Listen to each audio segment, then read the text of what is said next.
folks. Welcome to another episode of Film Study. This is Ken McHughes again. It's time for this week's Friday Morning GM with co-host Voss Laricos. Voss, how you doing?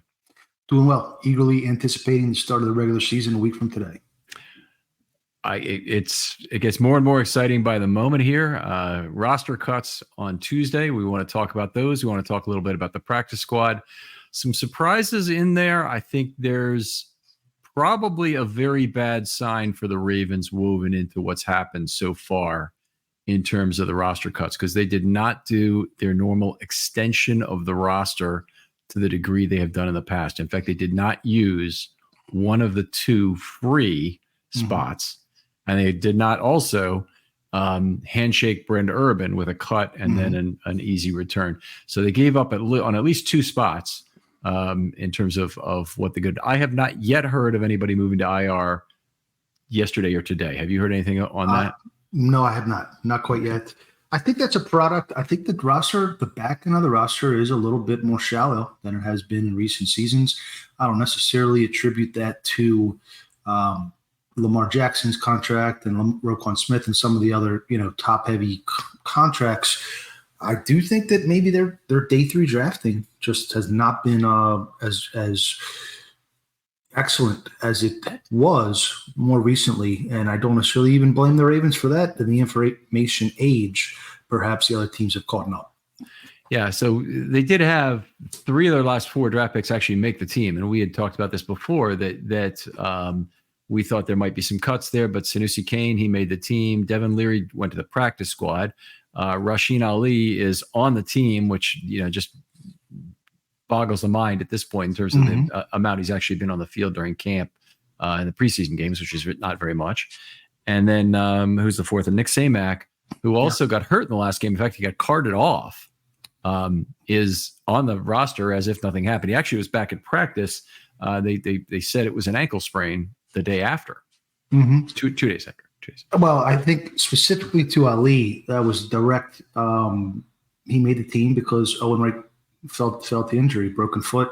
I guess expected to sideline him for a month plus, and who knows if Keith Mitchell will be ready by then. Samac, I was surprised. That Salah made it as well, and I was surprised that Tayshaun Manning was not offered a practice squad spot as one of the early cuts that they released early, and they weren't waiting for the rest of the league to sign the practice squad before they released it publicly. Right. And obviously the early release of Tayshaun Manning prepped other teams to potentially claim him. He had to go through that process. So, he was out there. He could have been taken by some team. Let's kind of start at the top again on this if we can. So there's a number of players who went to season-ending IR for the Ravens, and that actually will cost the Ravens a lot of cap dollars. I have an estimate from Brian McFarland that it's about $2.45 million, he thinks, with including split salaries. Really appreciate Brian coming through on that. If you include Malik Ham, it goes up to about $2.95 million. So we're talking about some significant dollars of cap. It's more than 1% of the cap was lost to just injuries. In the last game, really, add Ham, it ends up being about 1.2% over the course of the entire preseason. So that's not good. One of those, of course, Owen Wright. I'm sure he's very frustrated by this. And I think a lot of Ravens fans were hoping he'd be back as a midseason replacement. Definitely. I was excited to see him. I thought he clearly outplayed Ali. And just to the topic of, the dead money on the injury settlements, I think the Ravens need to be cautious, particularly signing veteran players into camp that are perhaps just looking to cash in a little bit and not really putting their best foot forward. Well, I'm not sure if Russell Gage is going to get an injury settlement or if he was just a cut. I think he might have just been a cut because he was at the time of the regular cuts, and Anthony Miller was just a cut. So the two kind of spaghetti against the refrigerator wide receivers. They're veteran wide receivers. Neither of them had played in the league for the last year. You can add Kirkwood in that deal. He's been in the league, but he's had 20 catches for 72 yards the last 3 years combined. None of those stuck. And they're all veteran players. They'll no future value in the guy. It's this year or nothing in terms of what you're signing him for. And I think they were kind of cautious, at least with those vet min dollars in the cases there. It surprises me that the Ravens did not go to roster even one additional player who would have helped them potentially down the road, not just this year. And they had a couple guys that they cut loose the roster, and guys who might get taken at some point this year, and Bullock, Cooper, and Dalcourt and Wade, those four. Any one of them might have been happy if they kept them. I'd have been happy with two, for that matter. Yeah, Cooper was a sleeper dark horse we touched on last show. I thought he made some sense there. They ended up keeping all of the safeties instead. I personally probably would have preferred him to Kane, but that's neither here nor there. It's fortunately they all did make it to the practice squad. Whether that will last the full season, we'll see. But they are potentially available to be elevated at some point. Yeah, so that is the good news. The Ravens also $3.6 million over the cap as of right now. They have to get under. I forget if it's this Friday or it's actually next week on Tuesday. I'm not sure I know the exact day, but anyway, they have to, within a short period of time, they have to do some restructures to get under the cap. The Ravens are one of the tightest to the cap in the entire league. There's only a couple of teams in worse shape than them right now, and they really would want to go into the season with about $5 million to get them through the season for the moves they'll have to make. They'll have to sign some additional players from the outside. But anyway, they'll have to do that. Any way you look at that $3.6 million, it's money borrowed from future years. You can say, oh, it doesn't mean the same, blah, blah, blah, blah. All the things. And you wouldn't say that, boss, I know. But there are a lot of people out there on Twitter who don't care a damn thing about the future. Yes. And that $3.6 million is, 1.5% of cap. It's just a suck additional cost to what's going on here now. Now it's been worse at other times, so I'm not. It can be worse than that, but this is bad. Well, they need to make the right decision on which players to restructure. Right. Yeah. You don't want to restructure potentially Mark Andrews, who's now dealing with another injury after having some injuries last year. You want to structure players who are going to play out the duration or at least the majority of their contract. Right. I think it would be a legitimate question of whether or not they extend some players at this point. So Marlon Humphrey could be extended potentially. Brandon Stevens could be extended. That wouldn't save him any money, but he could be extended. And they have some other moves they can make. They also just have some simple restructures they can do to just push money out as bonus into future years that'll clear the cap they need, but will also leave them hamstrung. And if you're wondering, if you want to compare that $3.6 million to another number, take a look at the dead money from OBJ from created last year, and that would solve it, and then some. And it's a damn shame that we were just had to spend that money last year. Very disingenuous when people look at the first-year cap hit of a player. Even Derrick Henry, his cap hit is lower this year, but if he's not on the team next year, there's still a significant portion of dead money. So you have to look at the APY. Guaranteed APY is really the way to look at it. Yeah, he's a $9 million 1-year deal or a $16 million 2-year deal, if I recall correctly. So if we keep him for one, we pay $9 million for it. That might be reasonable in this. All right, we talked about the injuries. There are more injury settlements coming, by the way, because there's still some guys who are, I guess there's guys put on season-ending IR who are going to want to play this year. Owen Wright might be among them, for instance, that might be due an injury settlement coming up. The surprise cuts, I guess we've gone through that a little bit. The only other one besides Cooper, Bullock, Dalcourt, and Wade are 4 guys I would have liked to keep. I felt mildly surprised that they went with only 3 true inside linebackers plus Malik Harrison and cut Ross. How did you feel about that? Yeah, Ross was a popular projection player projected to make the team in the days leading up by most of the beat reporters. I never really saw it. I think Harrison is more than capable as a inside linebacker, and that's some of the value that he offers to the team is being able to man 3 of the 4 linebacker spots. Yeah, that flexibility is very valuable. 3 of the 4, meaning not the rush linebacker spot, but the Sam and either inside. Yeah, I agree with that. Yep. All right. Surprises who made the roster. I guess I've got 4 on my list, and I kind of put a score from 1 to 10 of how surprised I am by them making the roster. But why don't you talk about anybody you would like to? I think I would say Ali, but that's with the caveat that when we were discussing it before the game, Wright was almost assuredly going to steal that spot. He was probably the most surprising to me as a player that didn't show very much, was injured, and also had ball security issues. Right. All of those things. And that usually ball security in particular will usually turn off Harbaugh pretty quickly. I'm honestly very surprised they drafted him, given the fumble history he'd had in school, but he is who he is. And he honestly, given the circumstances at the time of cutdown day, he still was about a 4 to me on the 1 to 10 scale. I'll give you a guy who was a lot higher is Saleh.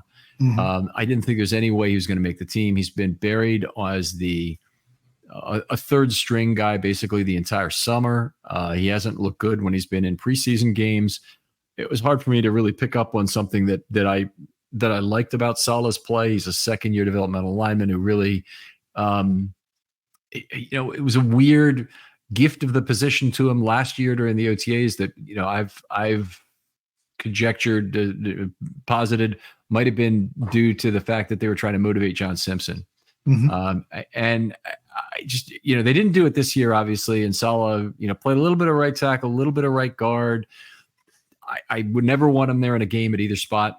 I don't know how many developmental linemen you can carry, or why you'd like a Saleh, who size and shape is going to be the reason maybe why, over, say, a Bullock or a Dalcourt, who can give you a center guard option. I agree. It's almost like a roster filler type, and the Ravens have not been in that position. They're 55th, 56th, 57th player most years. Been of higher quality than maybe the last 3 or 4 on the roster this year. Right. All right. Another guy I'm mildly surprised for, happy for him, but is Bo Braid, a guy who it's great to have a UDFA on the team. I think the Ravens, in Bo Braid, they have a special teams player who probably meets the standard. He flies around the field, but if the one thing, the big red flag for me is I don't believe we've really seen that he can cover.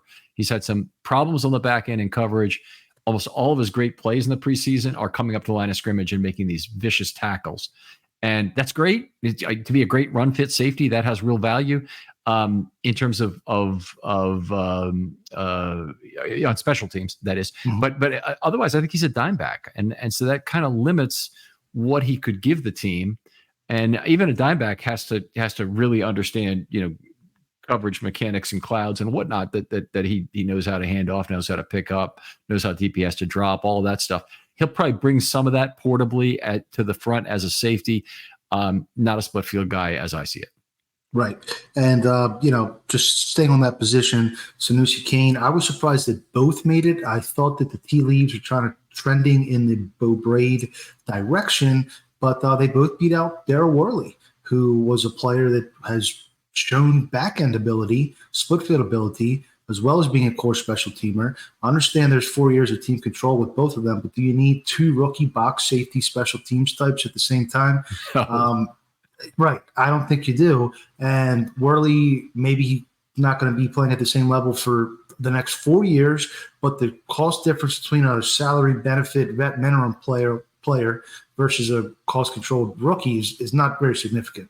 It's not significant. And if Worley were to make the team next year, he provides you that same end of roster fungibility of the spot in terms of being able to take a handshake deal.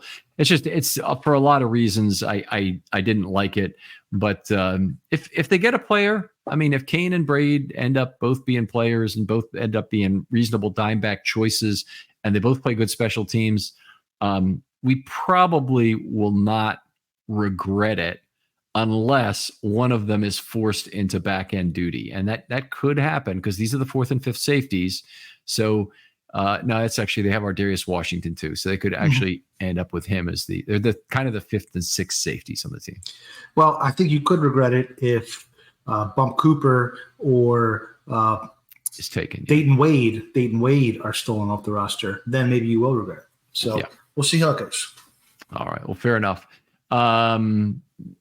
We talked about Gage and Miller already, right? Both of them getting cut. Yeah, I was a little bit surprised at Miller. I thought Miller had a sliver of a chance to make the team, and I wouldn't be surprised if he has activated at some point and does play some snaps on offense at some point this regular season.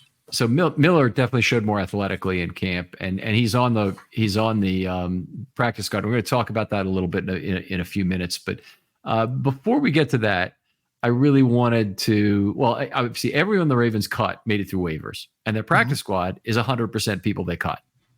So, that's kind of interesting. All that really means is they probably are not where they need to be in terms of looking at other rosters and figuring out who are the guys that other teams cut that they would want to try and sign. I don't know if they made any phone calls to try and sign people. I don't know if they put in any waiver claims, but they weren't granted any. So if there are any that they put in, somebody else was ahead of them in the pecking order, which was pretty much everybody in the whole league. Yeah, they were 30th in the pecking order after making the conference championship game with the best record in the regular season. I guess we'll never know the answer to that question. I was a little bit surprised. I was thinking that DaCosta would make a claim on, or maybe add a player, a linebacker, a developmental linebacker, developmental offensive lineman potentially. Yep. So I was a little bit surprised that he ended up being all in-house on the practice squad this year.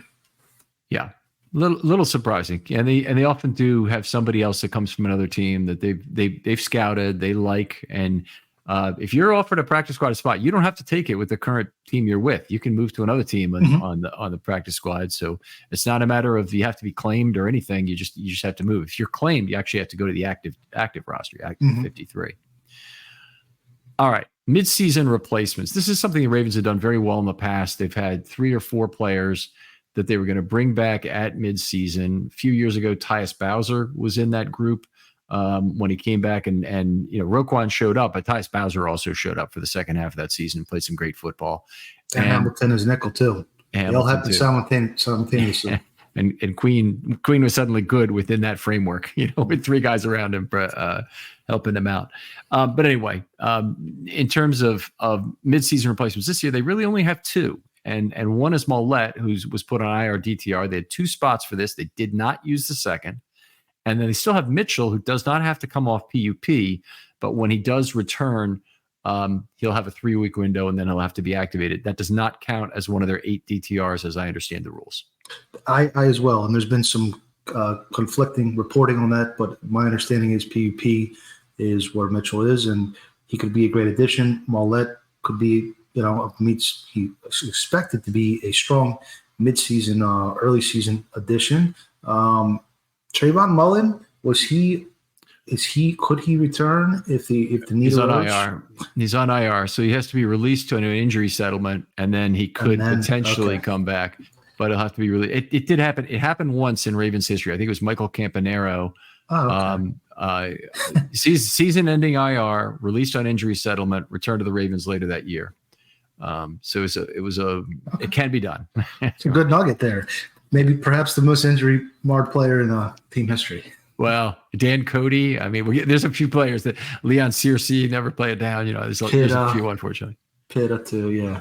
Yeah, there you go. All right. What else we got? I think what the Ravens have. This was the other point I wanted to make. So the Ravens are starting the season with a number of walking wounded on the roster. It's not like they haven't done that before, and Mark Andrews is one, Linderbaum is another, and we sure as hell hope they're both ready to go in Kansas City next week.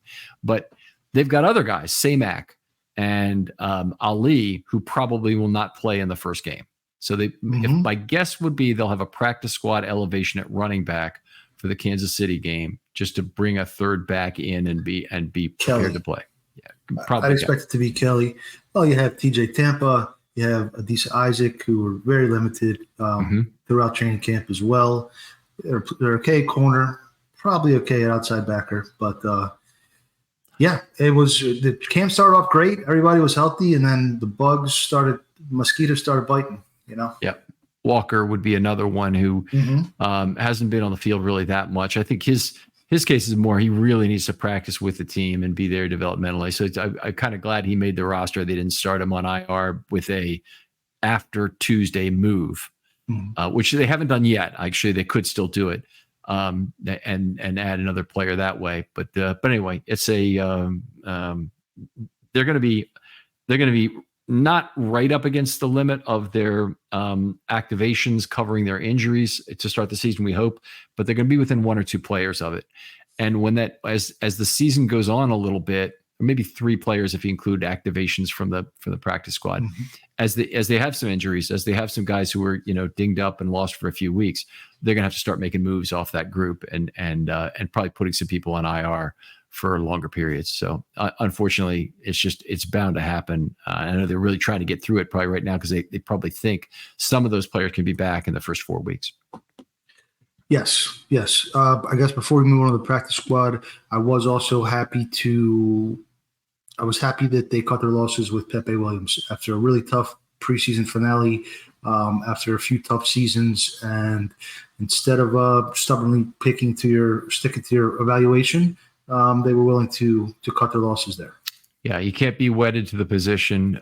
Wish Pepe the best. All reports of him as a teammate or whatnot are very, very glowing in terms of players who talk about him and whatnot. But he's a guy who probably can find another spot in the NFL. But again, kind of like Braid's highlights in the preseason were almost all in run defense, and Pepe's were almost always a pass rusher. And as nice as it is to get ancillary value from those two things out of those positions, what you really want is a guy to be good at coverage. Yes. And they didn't have that with Pepe, and he has some problems on the back end, but he's had his entire career. That's been a real question mark for him. All right, let's move on and talk about the practice squad a little bit. As I mentioned, all these players were in camp with the Ravens. I'll go ahead and read the list once, unless you've got it right in front of you and you're going to get to it first. No, go ahead. I don't have it. Okay, it took me a second to bring it up here, but we went with literally 100% of players who were already with med camp. So the full list is OT Corey Bullock. He's not a tackle. He's a guard center. Running back Chris Collier, cornerback Bump Cooper, wide receiver Malik Cunningham, guard Darren Dalcourt. He's really center guard also. Outside linebacker Joe Evans, very popular pick, I'm sure. Kadar Holman, there's your first veteran in this group. Tight end Kadir Ishmael, nice that he made it through. Running back John Kelly, another veteran. Kirkwood, another veteran. Leary, purely developmental quarterback. Anthony Miller, another veteran. That makes 4. CJ Ravenel, who played a lot of snaps at outside linebacker in that first game. Josh Ross and Dayton Wade. So they only really have 4 veterans now. That, to me, I prefer that to having a super vet heavy group like they did last year with a lot of 6 and 8 year guys. Agreed. I think it's a really good mixture of youth and elevation, or players that are primed to elevate. I would not be surprised if Holman was elevated for his special teams ability, especially while Tampa is on the shelf. And Ishmael is the one that I was really hoping made it, and he did so far. So that was a really good outcome there. Yeah, he's a very exciting player to watch at camp. That's for sure. Had a terrible preseason, and that actually I think helped the Ravens in terms of retaining him. And I think there's a pretty decent chance he'll be activated at some point this year as the third tight end, even if it's just for a single game elevation or for 3 games of elevation. Tight ends, well, all positions get hurt, but tight ends, do develop injuries, and when they can't run in particular, so they're vulnerable to soft tissue, then they have to sit on the shelf generally for a while. Definitely. All right. What else do we say? Okay. Now here was a place. The defensive line had 4 guys we thought might be added to the practice squad. So there's Ravenel. The other rookie who's escaping my thoughts right now is not Sanat and Tupou, because they're extreme veterans. They're 6-7 years in the league. But the other rookie was this is really bad, and I don't have my sheets in front of me right now. It'll come back to me in a moment. But anyway, the point was, I thought they would take at a minimum, 1 veteran and one of the rookies, but they might take both rookies and 1 veteran. And it ended up being they released 3 of the 4, and 2 of them, Tupou and Sanat, are already gone on injury settlements. Yes, I was surprised by that as well. They carried a veteran defensive lineman pretty much throughout the year. And it's been a long day. Some of these players' names are escaping me as well. But apparently, Lawrence Guy, Larry Guy, who was a former Raven, went to New England, got a payday to New England. Apparently, there's talks about him, a potential reunion there. It's an interesting one because I would think with Lawrence Guy, you have to bring him onto the roster right away, and the Ravens don't have a spot for him. So if they're going to carry 6 defensive linemen, which they have not done in recent years, I'd be fine with it. By the way, I always felt like 5 was too light, and then last year they got through the whole year with 5 exactly. Right. But I would be fine if they sign a 5th. They'd have to figure out who they're dropping, and I think the most realistic spot is probably a safety or an offensive lineman. Yes. One of those two. Yeah. Completely agree. Those are the two where the back end is a little soft. Right. All right. And then on the offensive line, 2 guys, Dalcourt and Bullock, are there. They're both guard center guys. Neither of these is a tackle. I saw Bullock is listed as a tackle. It doesn't really make any sense to me. He's only played guard and center that I've seen. He's a guy, both of them are guys who could be reasonable replacements if there's a nuclear option at center with Tyler Linderbaum, and he's missed his time. It doesn't have to be, season-ending injury. You could just miss 4 games, and they really want a guy to come up and play that position for 4 games. I would be highly in favor of that over, say, Samac, who I think is probably no better than them anyway. And I think Dalcourt and Bullock each give you guard versatility. Mm-hmm. Yeah, that'd be fine. I mean, if that is, and apparently Linderbaum's back out of practice, wearing a red non-contact jersey, and Harbaugh expects him to suit up for week 1. But he did miss a good chunk of the training camp. Eric DeCosta had some comments, whether it was yesterday or today, about, it wasn't ideal. They wanted to have Tyler there to help bring along the young guards. You do have some options with McCary, maybe even Ben Cleveland. I don't know if they want to go back to that well. But McCary would probably be the one to me. I think if you feel that Jones gives you enough emergency viability at left tackle, I'd probably put McCary back at center in that case. Okay, I don't think that'd be terrible, and I would say okay on that. I'd also be okay if they gave the shot to Cleveland. I think I think that's the ultimate go big or go home scenario. Literally, they're going huge in the middle of that offensive line if they did that. So. All right. So what else we got? No Worley as of now. We talked about. Let's just close this out if we can. What are the positions? Where are the moves you think the Ravens still may make before the opener? Before the opener, I could see a running back to take Ali's spot. I don't think they're going to have. I don't think there's any options really on the offensive line. They're going to have to go through the growing pains, as DeCosta put it. And I would be totally shocked if an outside linebacker or a grizzled veteran latches on, but not quite sure who that would be at this point. Right. That both seem very reasonable to me. I don't think they're looking for any help in the defensive backfield, and they're certainly not looking at tight end. I think, honestly, the best options at wide receiver are probably already on the team. Brandon Ayuk's name keeps coming up every so often. Just the same people seem to be promoting it time after time. But the notion of giving up a player who has value that's okay. So the proposed trade, let's toss it out there. Is Bateman a first-round pick? And by the way, no one else is offering them anything like this, or they would have pulled the trigger in a heartbeat, including the Steelers, who have the cap room for this. But is a first-round pick is Bateman, and then you have to assign Ayuk to a multi-year deal to not look like idiots making a trade like this. But in truth, Ayuk $40 million a year, going off of CeeDee Lamb's recent contract, you're looking at probably $40 million a year. Really, $40 million of AAV? I think it was 41 for CeeDee Lamb. Jesus, no, there's no way. I was thinking 30, but he should have Ayuk will probably have a market-setting contract, and the Ravens just need to stay away from that. If that's the market, draft your wide receivers. Don't sign them. Yes, that's been my that's been my steady drumbeat. I think the Ravens need to invest more in receiver. I think the lack of a tertiary game-breaking receiver has had a impact on their postseason losses. But to me, the key is drafting them, not paying them, not trading for them, drafting them and drafting them early. Yeah. All right. Well, fair enough. That's I think a good way to go on that, because if it was ever a question at 30 million, where I think, a 4-year deal with Ayuk produces zero expected value at the market, I'll even give the benefit of the doubt, because I think he's one of the top 5 to 7 receivers in the game. I think he legitimately is. But if you sign him at that kind of rate, you cannot expect to get more than what you paid in terms of value. And that's in terms of all the other things you could spend the money on. There's so many other things so many other holes that could be plugged for that.